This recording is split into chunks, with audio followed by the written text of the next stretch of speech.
नमस्कार, स्वागत है हमारे यूट्यूब चैनल एग्ज़ाम सिटी में। बात करेंगे उत्तर प्रदेश स्वास्थ्य कार्यकर्ता के ऑनलाइन अटेंडेंस और 2800 ग्रेड पे के लेटेस्ट अपडेट को लेकर।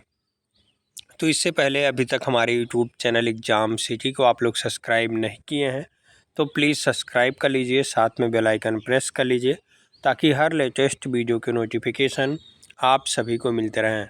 तो उत्तर प्रदेश स्वास्थ्य कार्यकर्ता के ऑनलाइन अटेंडेंस को लेकर के स्वास्थ्य भवन से नोटिस देखने के लिए मिला है। वहीं 2800 ग्रेड पे को लेकर के मुख्य चिकित्सा अधिकारी ने भी फॉरवर्ड कर दिया है, यानी जो 11 लोगों का आदेश हुआ है अब उनको मिलना तय हो गया है 2800 ग्रेड पे। बाकी 4 तारीख को भी सुनवाई का डेट लगा हुआ था और फिर 5 तारीख को आईए के थ्रू भी लगा हुआ था, उस पर कोई सुनवाई नहीं हो पाई। आगे सुनवाई होगी तो आप लोगों को ज़रूर बताया जाएगा। तो सबसे पहले आइए देख लेते हैं स्वास्थ्य भवन से जो नोटिस आया है उसमें क्या है। यहाँ आप देखें तो 6 नवंबर 2024 यानी कल का ये लेटर है। प्रेषक निदेशक प्राथमिक स्वास्थ्य केंद्र स्वास्थ्य भवन लखनऊ सेवा में समस्त मुख्य चिकित्सा अधिकारी, सभी मुख्य चिकित्सा अधिकारी को ये लेटर भेजा गया है।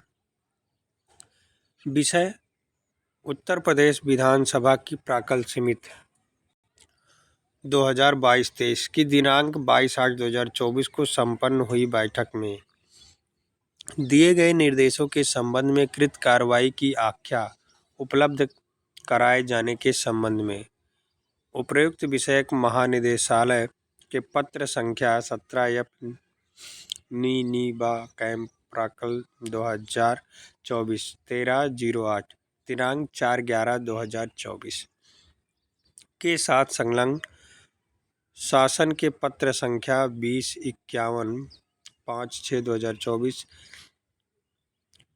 और दिनांक 4/9/2024 छाया प्रति संलग्न का संदर्भ ग्रहण करने का कष्ट करें, जिसके माध्यम से उत्तर प्रदेश विधानसभा की प्राक्कल समिति 2022-23 की दिनांक 22/8/2024 को संपन्न हुई बैठक में दिए गए निर्देशों का कृत कार्रवाई की आख्या उपलब्ध कराए जाने की अपेक्षा की गई है, जो निम्नवत। श्री सभापति जी कह रहे हैं कि सीएससी पीएससी में अटेंडेंस के लिए आपकी कोई योजना है? तो पार्थ सेन शास्त्री जी बता रहे हैं, मान्यवर आज की डेट में हमारे यहाँ सीएससी का अटेंडेंस मैनेजमेंट सिस्टम है, उसको हम आगे बढ़ाना चाहते हैं। जैसे जैसे स्थिति बनेगी हम आपको आगे ज़रूर बढ़ाएंगे। श्री सभापति फिर कह रहे हैं, पीएससी में तो ज़रूर आना चाहिए, भले ही सीएससी में एक बार के लिए ना भी हो। श्री पार्थिन शास्त्री शर्मा, मान्यवर इसको रिकॉर्ड में कर दीजिए, इसको कराने का प्रयास करेंगे। अतः उक्त प्रकरण के संबंध में आप सभी को निर्देशित किया जाता है कि कार्यवृत्त के पेज संख्या 15 एवं 16 में उल्लिखित पीएससी में अटेंडेंस मैनेजमेंट सिस्टम के संबंध में नियमानुसार आवश्यक कार्रवाई करते हुए कृत कार्रवाई की आख्या अधो हस्ताक्षरित तालिका डायरेक्टेड psc.up.gmail.com पर प्रेषित कराना सुनिश्चित करें। उसी के आगे और भी जो कुछ हुआ है बातचीत वो इसमें दिखाया गया है। JEAES को लेकर हुआ है, आप देख सकते हैं ढेर सारा है। आप बायोमेट्रिक अटेंडेंस लागू नहीं हुआ, इसको अपने बजट का प्राविधान किया जाए, ये सब है और ढेर सारा है। नीचे देखें तो सभा सीएससी पीएससी में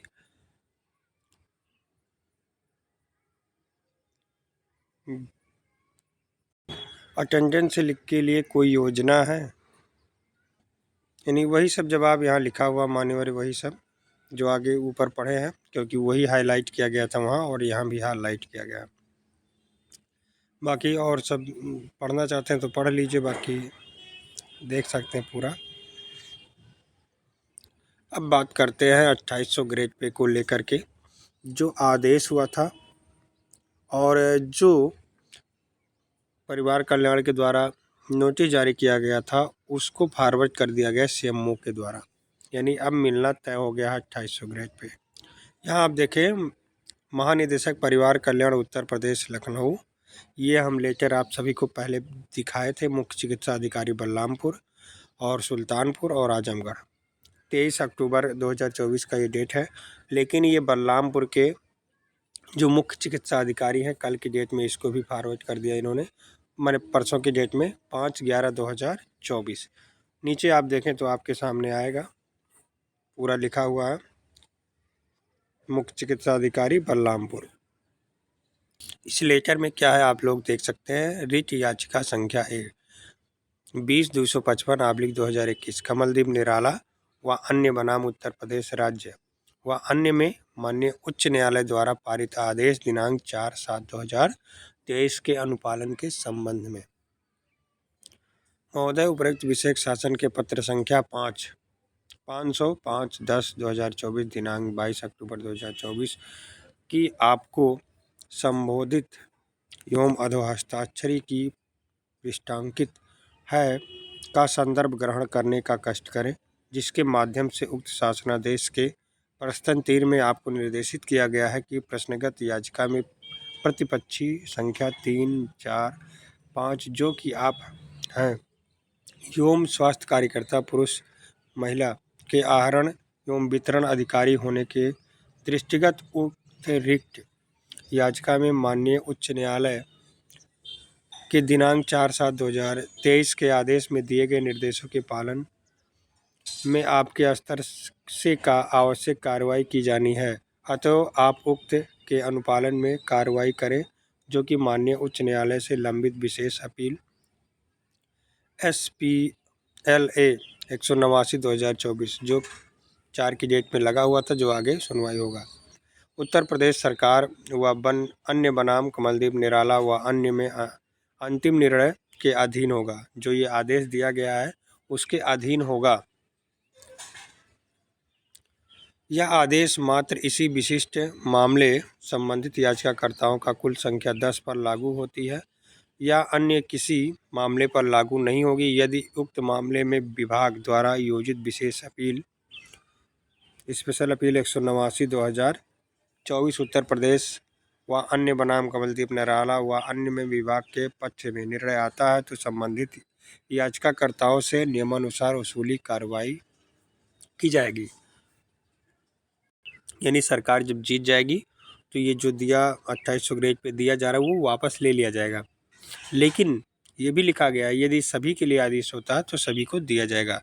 ये पूरा दारोमदार किस पर छोड़ दिया गया है? स्पेशल अपील 189/2024 को लेकर के। फिलहाल अब इनको मिलना तय हो गया है और इनको तब तक मिलता रहेगा जब तक इस पर कोई आदेश नहीं आ जाता। यदि अभ्यर्थियों के पक्ष में आदेश आ गया, यानी कि सभी को दिया जाए या 11 लोगों को ही दिया जाए, 10 लोगों को ही दिया जाए, तो इनको मिलता रहेगा। बाकी यदि सरकार जीत जाती है तो इनको वो बाकायदा रिकवरी भी किया जाएगा, लेकिन सरकार के जीतने का चांस बहुत कम है। और जबकि सिंगल बेंच में भी सरकार हार चुकी है, स्पेशल अपील में भी सरकार हारने के कगार पे है और लगातार सुनवाई हो रही थी। जैसा कि वकीलों का धरना हो गया, इसलिए सुनवाई नहीं हो पाई। 2 दिन लगातार सुनवाई पड़ी, लेकिन सुनवाई किसी कारणवश क्या जब वकील ही नहीं उपस्थित है तो बहस कौन करेगा, इसलिए सुनवाई नहीं हो पाई। बाकी इस पर पूरा है कि किसको कब मिलेगा। यदि पूरा आदेश आ जाता है सभी के लिए तो बहुत अच्छा रहेगा।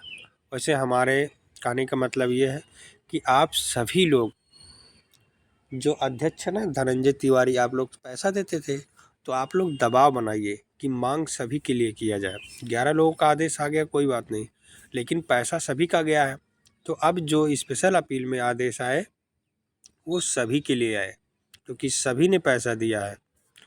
तो ये आदेश सभी के लिए आना चाहिए, ना कि 11 लोगों के लिए। तो आप लोग उनके ऊपर ज़रूर दबाव बनाएं, क्योंकि उन्हीं के आदेशानुसार कमलदीप निराला चलते हैं। क्योंकि पैसा कमलदीप निराला के खाते में ना जाकर उनके खाते में जाता है, जो अध्यक्ष तिवारी जी बने हुए हैं। तो आप सभी का दायित्व है, जितने लोग भी पुराने हैं पैसा दे रहे थे, अपनी मांगों को रखिए, या जिनको भी पैसा दे रहे थे उनका दबाव बनाइए कि हमारा पैसा कहाँ गया, क्यों नहीं हमको याची बनाया गया। यदि याची नहीं बनाया गया तो सभी के लिए प्रयास करना चाहिए। स्पेशल अपील में प्रयास यही होना चाहिए, नहीं तो आप लोग फिर खतरे में नहीं मिलेगा, फिर से कोर्ट करेंगे, फिर से पता नहीं क्या होगा। तो आप लोग अभी भी समय है, अपने मांग को लेकर दबाव जरूर बनाएं। धन्यवाद।